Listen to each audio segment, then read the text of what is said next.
Subay sa pagsaulog sa CPP, NPA, NDF sa ilang ika-51 nga anibersaryo, usa ka indignation rally ang gipahigayon sa mga nagkadayang lugar sa Mindanao. Atong sayron ang detalye niini pinaagi sa live report ni Cyril Chavez. Cyril.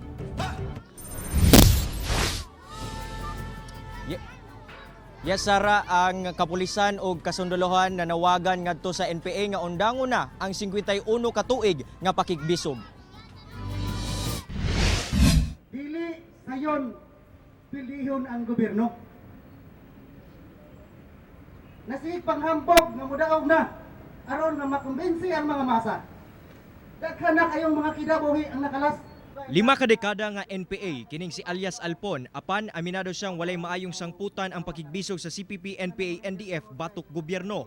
Sa tanang mga barangays nga naay simpatiya sa mga NPA, nakita nato nga wala ang kalambuan tungod pinapugnay ang tanang mga programa unta nga itabang ngadto sa gobyerno.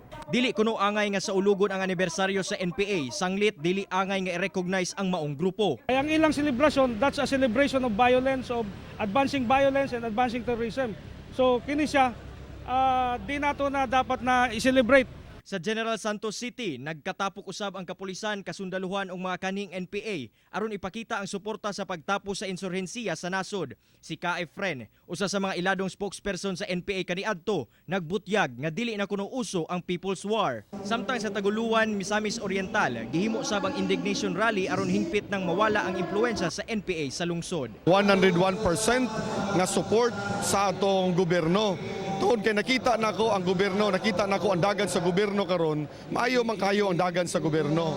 Doon nalay mga manlabay nga sa ato ang boundary areas sa Bukidnon o sa Agusan Norte, o doon na po yung mga gamay lang nila nga mga supporter di sa Misamis Oriental.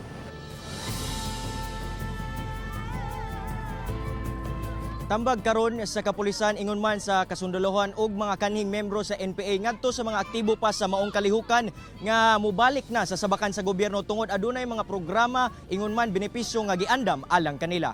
Sara. Okay, daghang salamat Cyril Chavez.